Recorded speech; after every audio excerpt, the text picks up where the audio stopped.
Hey everyone, welcome to the Anchor of the Week. My name is Zach. And I'm Courtney, and we're an initiative of Hope and Anchor Community Church in London. Each week we'll discuss different topics relevant to faith and Christianity in today's culture. We're here to build a space for the church to share our experiences and challenge one another to grow in living a life like Jesus. Yes, hello everyone. Welcome back. Welcome, Timo. Yes, the Timo. This is what we are now. Yeah, Timo. Thanks to Zach's slang. Yeah. My Yes. little twist. Your little twist. Yeah, guys, we've got an awesome episode for you today. Yeah. I think we're just really excited about it because, this has all come back from our last 2 weeks of our interviews on the streets, and they really challenged us. Yeah. So this conversation today is kind of like a fruit of those conversations. Yeah. And it's changed our perspective on chaos in general. It was really good. That's kind of why we took it to the streets, was to get fresh perspective, and it's changed our perspective on it. So we're going to dive into that a little bit today. Exactly. Definitely broadened it. And basically, to cut to the chase, one of the main things that we found out when we were talking on the streets was a lot of people did not view chaos as a bad thing. Yeah. Which I think, generally speaking, there was more of a negative connotation to it. I think we definitely had a negative connotation to it. Yeah. But it's very, kind of intriguing, the fact that, if a lot of people don't think chaos is inherently bad, maybe there is something that we need to dig into here. Yeah, I think so. Is it from God?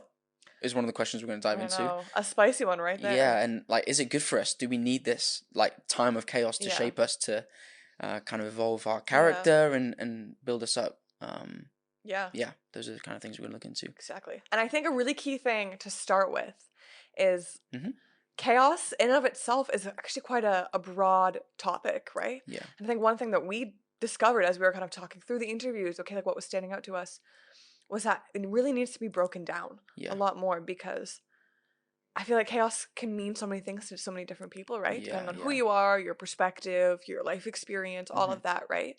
And so to kind of break down, maybe there are a lot of things that we generally label as chaos, which isn't necessarily chaos. Yeah. One of those things was figuring out chaos in terms of it's a time of trial from God, and chaos is a good thing, and actually God wants us to try and seek him in midst of chaos, or what we in that perspective. So figuring out where's God in this mess and in this time of trial, I think was the two words we had that we kind of related a lot to each other. For sure. Because one thing that we've always said, and I think we still stick to it, is that we can't avoid chaos. Yeah. Right?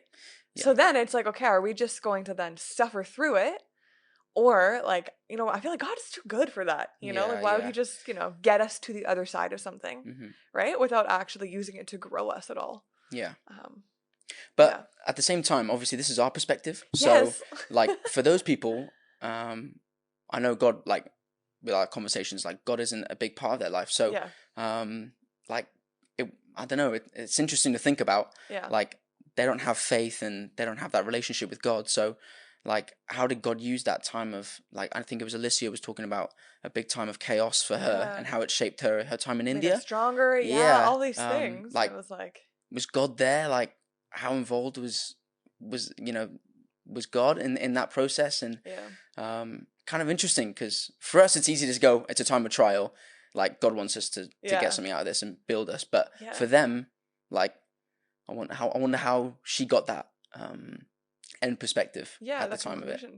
It really does make you think, honestly, because as you said, it's so easy for us to have that kind of hindsight, I guess. And I think that is something, when you go through a trial or a time of chaos, right, it's very easy in the hindsight to be like, oh, I can see how God used that or whatever. Yeah. But it is true that a lot of times when you're in it, you don't know what's happening, and so I think that's also really key as well, because it's very easy to say once you've lived through something, oh, I can see how it shaped me. Yeah. But when you feel like you're drowning in the middle of something, is it possible to keep that perspective, Yeah. Saying that, okay, I know this will shape me. Because we are humans and we have so many emotions as well, right? Yeah. So I do wonder if that's something that we can still have that perspective, Yeah. So I guess because I feel like there's healthy chaos and there's unhealthy chaos, and what I mean by that is yeah, like the root and the stem of it. Like I guess what I would say is healthy chaos is when you are in the midst of a messy situation or whatever, confusion, and you're trying to seek God in the midst of it all. Yeah. Whereas an unhealthy one is you're just drowning in this pot of mess and this confusion, and whether that's internally or like physically, whatever that is. Exactly. It's kind of interesting. And we keep on saying drowning. And I'm like, literally, as we're talking about this, and as we have been talking about this, I can't get the story of like Peter walking on water out of my mind, right? Yeah, this is a good one. It's in Matthew. Mm-hmm. And, you know, like there's a few different like stories in the Bible, right, of Jesus calming the storm. Yeah. And there's like the one, right, where he was like asleep, and then everyone was like freaking out. There was so much chaos, and he just got up and was like, stop, you know, speak to the wind and the waves, and it was done, right? Yeah. But then with Peter, there was a storm or whatever, and then Peter saw Jesus walking on the water and was like, I'm gonna get out and I'm gonna walk in the water, you know? And the storm did not stop until both Jesus and Peter were back in the boat. You know what I mean? After Peter, you know, started to sink and like Jesus reached for him. And I just think like that was a very chaotic time. Not only is it a huge storm and you're like on a boat, then you start to walk on water, and then you realize that you're walking on water, start to panic, and then you start sinking. Like that is so chaotic. Right? Like, and I can't imagine what the other disciples on the boat were doing. Like, I'd be like, what are you doing, Peter? Like, and he started sinking when his eyes left Jesus almost, didn't he? That's it. That's it. And that, like things were fine, and you know, fine until then. So that's kind of interesting to take out. Exactly, because the chaos didn't change around him, but what changed was his perspective. And his eyes fixed on kind of where, like, finding God almost amongst that chaos. His eyes on Jesus. So versus the circumstance. Yeah. So that's really cool, actually, perspective to look at. And I think that's really key. And kind of like a baseline as well for this conversation, I think. Because it's also very easy for us to say, oh, just keep your eyes on Jesus. You know what I mean? Like, it's sometimes like just something that we can like toss around, especially in church atmospheres or like we can, communities, for sure. you know? Yeah. But it's true. And I love that story in that sense, because then how do you then apply it to your life? Do you know what I mean? Like, or what was it about Jesus, you know? Like, because Peter wasn't freaking out until he like started to look at the waves. Yeah. Right? Focusing on his situation. Exactly. Right? And so one thing that we also were talking about, I know I'm like flying through our little notes or whatever. But the difference between peace and confusion, right? Because a lot of times people think that peace and chaos can't go together. Yeah. Right? What's your view on that? Peace and chaos together? Yes. I think... Wow, you put me on the spot there a little bit. But no, this is good. I was getting tired of doing all the talking. I think chaos, like, okay, it is a time where things are messy and things, but I guess we're being shaped at that, and I guess kind of what we need to look in amongst this chaos is like we need to look for the peace in the situation and like ask God for peace amongst this chaos. Like, so going back to this story on Peter and drowning and things, like as soon as his eyes was set on like the messy storms and the waves, like, and if you want to flip it, the metaphor, like for us, like let's say I'm Peter, my eyes are fixed on my messy situation, whatever I'm in, that time of trial or chaos or whatever. Like I'm focused on the bad things and what's going on around me, and I'm not like kind of looking past all this, and I'm like, I need to get past kind of the barriers and things and look further and look at where, like, okay, like what's God trying to say through all this? Like, what's the end goal? Like, exactly, almost peace in that in that sense. Yeah. So I think like you just need to look for peace in this situation, I guess. But yeah. Because I think one thing as well is like, I always thought peace and like or chaos were like mutually exclusive. You know what I mean? Like they can't coexist together. Yeah. But it's true. Like there was a lot of chaos in like the storm. Yeah. But Peter wasn't freaking out because he had the peace of God in him. You know what I mean? Because he saw Jesus. Yeah. And he knew that he would be okay. You know, didn't deny the storm. Right? And while we're on peace, I just want to do a side note shout out to one of our avid and faithful listeners, Martha. Yeah. She's gonna love this. She's gonna love this. This is all for you. But she actually was the one that was like, what about peace? Like, you should talk about peace in chaos. So this one is for you. Thank you. She'll like that. She will like that. Yeah. But yeah, so peace, chaos, confusion, all things that I think we need to differentiate. Yeah. Before we lump them all together or come to our own conclusions. And let's not view it like a bad thing, like, because, and like that's what we're talking about a little bit today, but like relish it. And what I mean by that is like take it on, like ask God for like strength in the situation, because I don't know, things happen for a reason, and God can definitely use the situation you're in, you know, no matter what it is. Yeah, you got to kind of like forget like the now, like just kind of looking a bit more like ahead of that, I think. And just side note as well, I know not everyone thinks this way, but it's very, especially for like the Western church, if I can generalize it like that, a lot of times we think any kind of trial or adversity or opposition, like it can't be from God, you know what I mean? Yeah. Or that means something is wrong, you know, but one, life is full of trials, this is just a fallen world, but two, like that's good because that means like there's some resistance, like what you're doing has weight, you know? Yeah. Like I know people always say like the devil doesn't like, you know, need to bother with people that aren't like a threat, you know what I mean, to his work, you know? So if you are like experiencing opposition or you find yourself in chaos or in a storm, like think about it as like a good thing, like wow, okay, like. Well, if you're not, I mean, this is like if you're not in chaos, then you're doing something wrong. I think like I don't know if that's the right thing to say as such, but it's like flatlining in a sense, you know what I mean? But God is like active and does a lot. And well, you're in your comfort zone then too much, I feel like, and like I feel like in chaos you're vulnerable. You're dependent on God, like not your own strength and these things. So you want to be out your comfort zone constantly. You know, if that makes sense. Yes. So, and this is a beautiful segue. Nice. Because we want to talk about can you grow like without times of like chaos or trial. And I think what you said is so key because like when you're in your comfort zone, you don't need to grow because you're comfortable. Yeah. You know? Yeah. But if you're uncomfortable, if you're outside your comfort zone, that's where a lot of growth happens.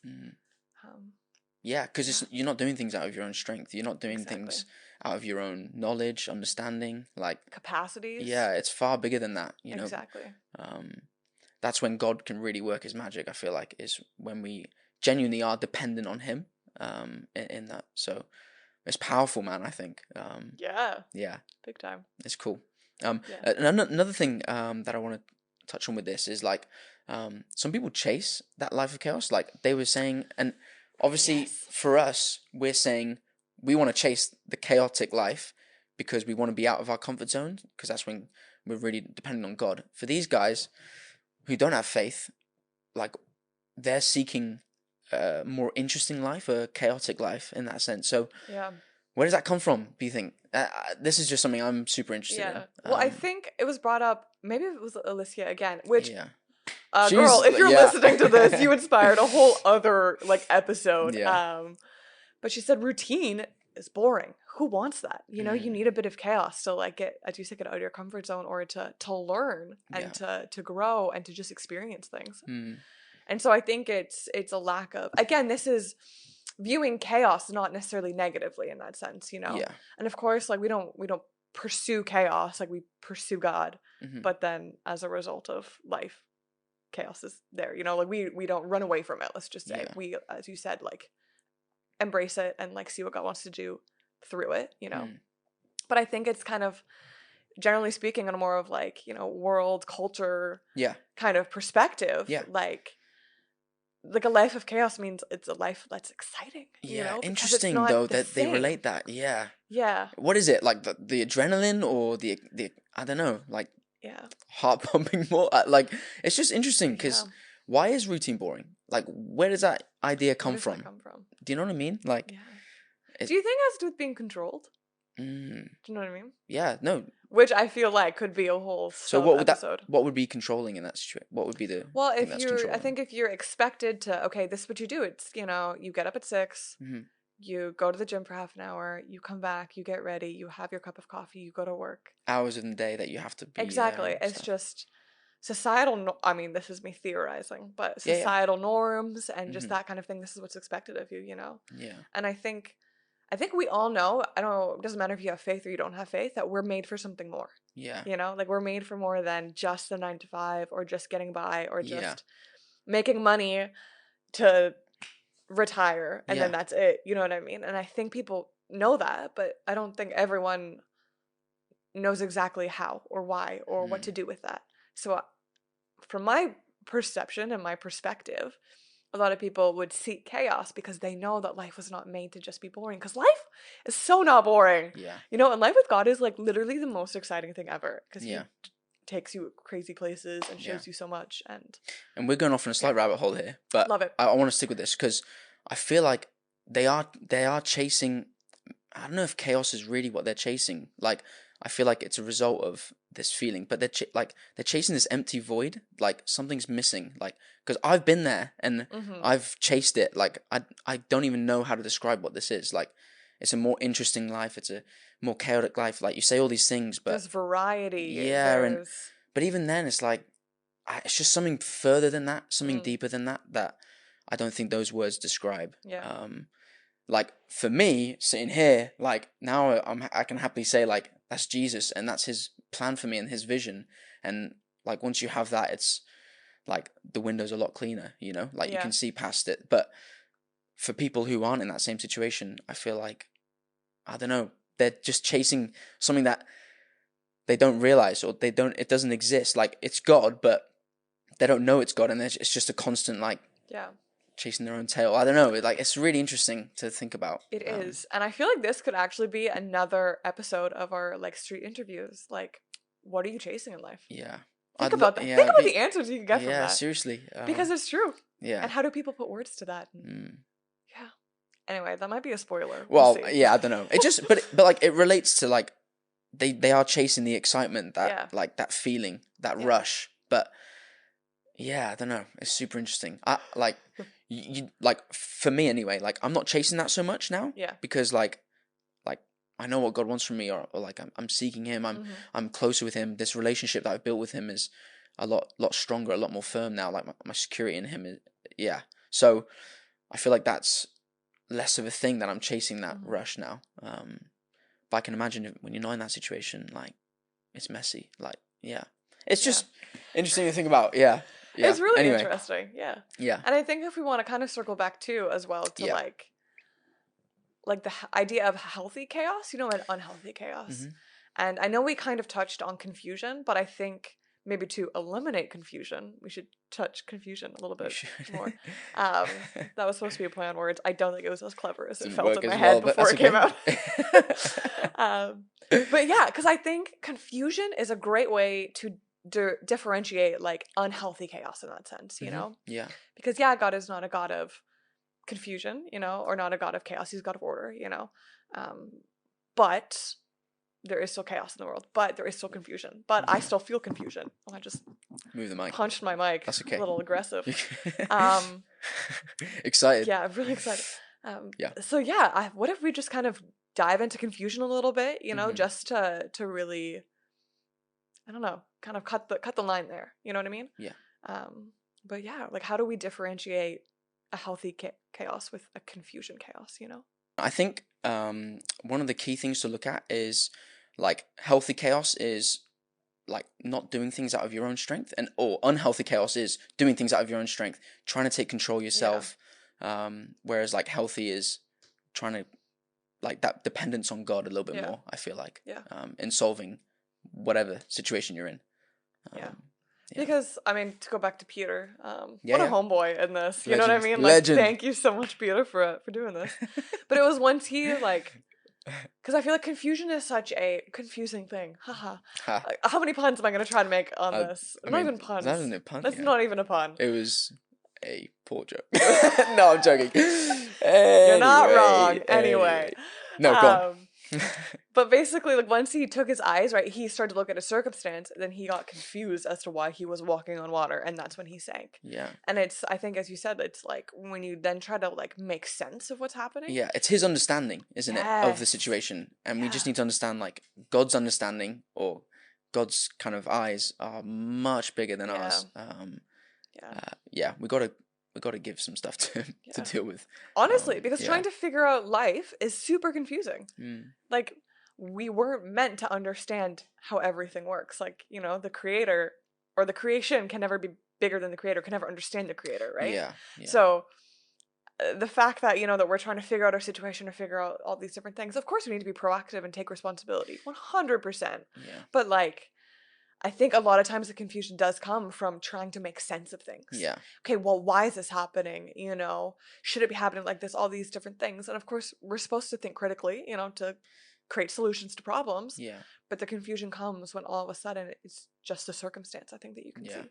I know I've got some friends who the way they process things and the way they think has to be systemic and like has to have an order to things. And like sometimes we need to understand that like God's order is just so different to what we understand as like order to be, So I think it's important to like just we need to take ourselves out of the situation, take our understanding away, and just be like, look, okay, this is much bigger than I am. So I need to just I feel like that's where trust comes in, which is something I know we were gonna bring up. Nice smooth transition. Exactly, because trust is a whole other side of this. I feel like the more we talk about it, the more we realize how many different facets to chaos there is, or like dealing with it, managing it. But trust is one of those. Like, in the chaos, can you still trust? Like that is, I feel like, just a general kind of hypothetical, kind of not hypothetical question. But yeah, like, do you trust God? That in the chaos that you're not going to drown. Do you trust that, like, even when you don't understand, that He has a plan? Or do you trust that He's growing you even when you don't feel like He's growing you? Through the trial, through the adversity. And I think a lot of those are questions we need to ask ourselves, because if we're not trusting, I guess the opposite, or like a side effect of that, is then we try to control in our own strength, and then we're just in that spiral, right? Confusion. Quite often, like, everything we see, like, we then trust, like, we have to see things, whereas I feel like in chaos a lot often it's very much focusing on the unseen, and like that's where our faith has to come in and take over a little bit.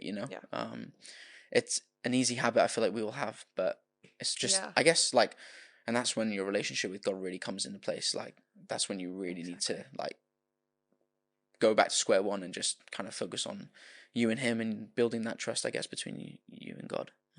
And deepening that. Which, again, we talk about, can you grow, without times of adversity, but also then, like, does your relationship with God grow if there aren't any chaos moments or trials or, like, adversity, And of course, like, God is good, but I think He 100% uses those trials to deepen our relationship with Him, if we so choose to. Do you think it comes from God? Like, do you think, like... Here we go. Like, well, I mean, interesting to hear your views on this, Courtney. Yeah, like, do you think, like, it's like God's like, I want Courtney to go through this phase for this long, blah, blah, blah. Like, what's your perspective on that? Well, I think, first of all, I have reconciled within myself. I know some people are going to call this a cop-out answer, but I really do not think it is. Okay. I've reconciled that I will never fully know and understand. Yeah. Because what we were just talking about is the fact that, like, His ways, I cannot get them. I can try to get them. He can give me some insights to them, but I will never fully know. Yeah. And I know some people are saying, like, oh, like, that doesn't count, but actually, because that takes a lot to get to a place like that where you can say, okay, God, like, even if I don't get it. Yeah. But I think He definitely allows a lot of situations. Do I think He causes every adversity, every chaos? No. But do I think that He can literally use anything? Definitely. Right? It's like the verse in Genesis, right? With the enemy intended for harm. Like, my God will turn to good, Yeah. And for the good of others. It's not even just my good. It's the good of literally other people as well. Yeah. And so, I think that He can use whatever situation, whether it's from Him or it's not from Him. I think He can make something amazing out of it. Yeah.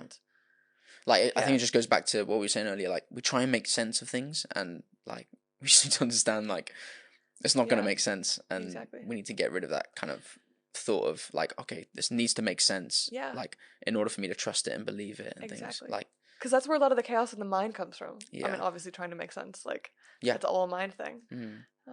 But which I know we talked about in our first episode of the Chaos series, which has changed a lot now. So much, but I love that it's changed. Hopefully, this is why we're doing it. Yeah, exactly. But again, it's, are we trying to take control, essentially? So, kind of just slowly wrap this up a little bit. I think key points just to take away. I think it'd be nice to kind of just focus on those sort of things. Yes. I think one of the points that I think is important is chaos and your perspective. Well, I think chaos is defined by your perspective and different people's perspective. So I feel like it's really hard to be like chaos is this specifically. I think it's chaos is gonna be slightly different to you. It's gonna be slightly different to me. Yeah. Good and bad. Yeah. That's one of the points. Yeah, for sure. That's true. Yeah. Yeah, I'm really now trying to think of like what chaos actually like is to me, you know? And I think a lot of it is disorder and instability, you know? And so now I'm thinking about all the times I've labeled things as like chaos, which actually might just have been me trying to control situations or me trying to understand situations. You know what I mean? Yeah. So that's what I'm thinking. Doesn't about have to right be now. mega, does it? No, you know, and like sometimes the world feels chaotic, but also, you know, I think sometimes we need to get shaken and stirred for change to happen. You know, the whole idea of being comfortable, and you know, maybe there needs to be a little bit of chaos for us to realize, like, hey, like, you know, get moving, you know, whatever that might be. Like, what is God asking you to do? And like, go do it, you know, because I think, for me at least, comfort being the enemy in the sense that, like, if it feels nice, why would I want to stop doing it? You know what I mean? But the chaos is that kick in the butt to actually, like, so seek chaos. Seek God. but being out your comfort zone is kind of what I'm saying, really, about that. Yeah, and don't be afraid of it, you know, of chaos, you know, like, obviously, but know the difference between chaos and confusion. Do you know what I mean? If it's a confusion thing, like, okay, like, get out of your mind, first of all, you know, but then don't run away from chaos because maybe God is leading you through that, you know, because maybe it's unavoidable, maybe he has something to show you, you know, maybe you're going to deepen your relationship with him with other people, like there's so many different ways that we can look at this, but I think also just not, I know, like, this is a whole series on chaos. But let's not, like chaos is not the be-all, end-all. Do you know what I mean? Again, like, Peter in the storm for the 400th time this episode. He was very well aware of the storm and the chaos, but he still just looked at Jesus. You know? And I think, like... seeking him amongst the storm. In your life, not just... Exactly. In that story, Going back to that first episode, finding God in chaos. There he was, walking on the water the whole time, you know? Brilliant. I think that's my main takeaways. I mean, I feel like I'm going to be thinking about this for quite a while. I mean, like, if anyone has any, like, feedback on it as well, that's, today's whole topic has come from other people and their views, and it's stirred some good conversation, so exactly. If anyone has any input, then please fire away. We'd love to hear from you. Brilliant. Awesome. We will definitely be continuing this conversation, some different facets of it. So stay tuned, and as Zach said, like, let us know if there's different things that you want to talk about from this, or things that God has put on your heart, or just different areas of the general topic. And have a great week. And that we will see you next time. Thanks for joining us for today's episode of the Anchor of the Week. Make sure you follow us on Spotify, Apple Podcast, and YouTube so you never miss an episode. See you next time.